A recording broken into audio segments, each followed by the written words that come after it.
네, 최근 300명이 넘는 한국인들이 미국 이민당국 구금시설에 억류가 됐었는데요. 텍사스에서 이민당국의 구금시설을 겨냥한 총격 사건이 벌어져 구금자 3명이 죽거나 다쳤습니다. 트럼프 행정부의 강경한 이민 정책에 반발한 사건으로 보입니다. 워싱턴에서 정호연 특파원의 보도입니다.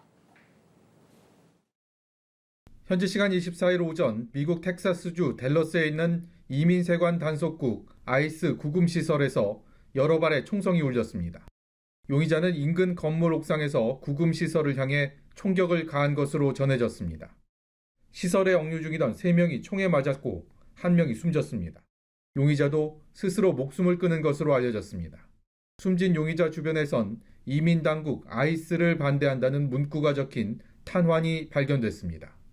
That we've seen from rounds that were found near the suspected shooter contain messages that are anti-ICE in nature.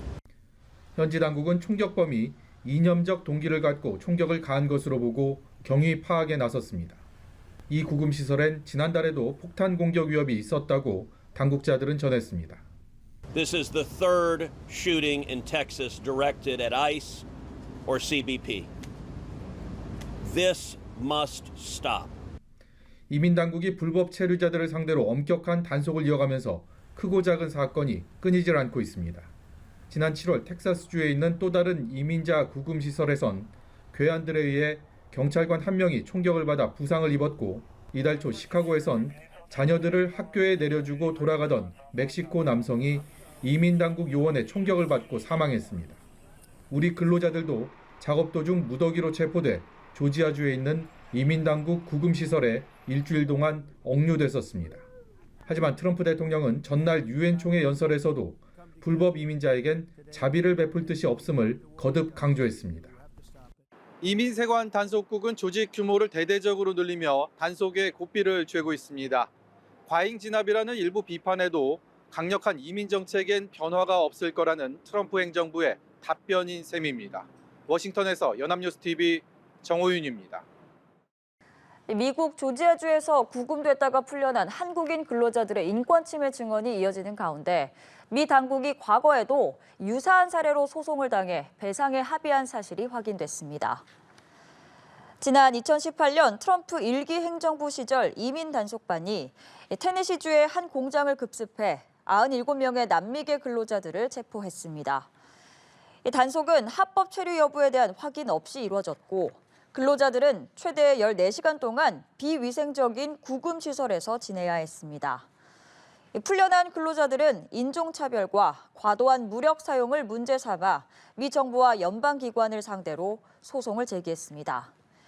3년여의 법적 공방 끝에 2023년 2월 미 테네시 동부지방법원은 약 117만 달러, 한화로 약 16억 2천만 원 규모의 배상 합의를 최종 승인했습니다.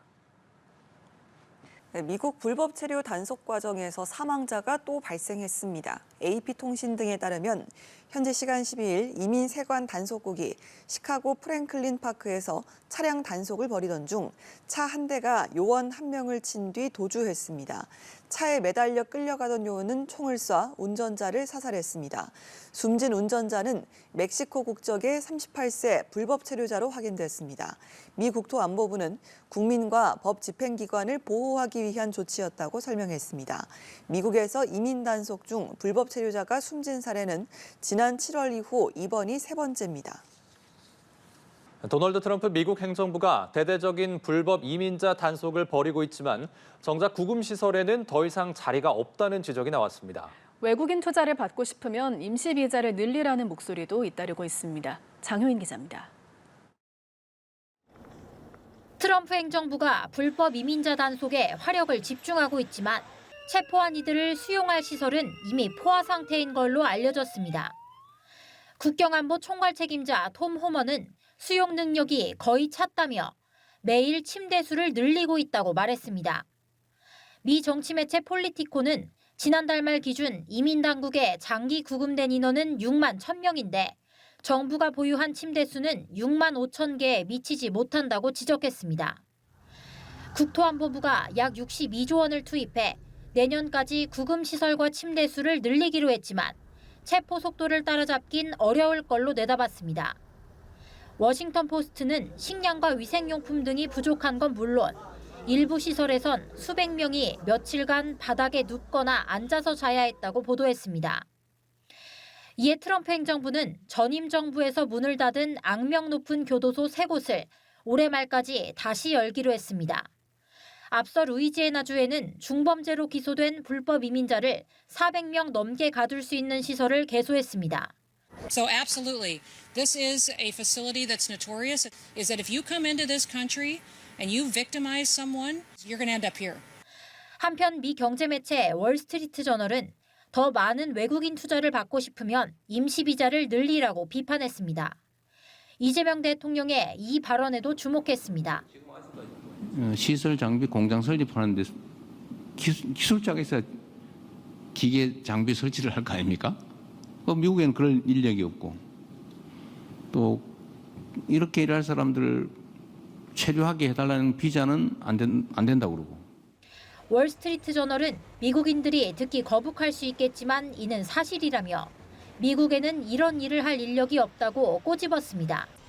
연합뉴스 TV 장효인입니다.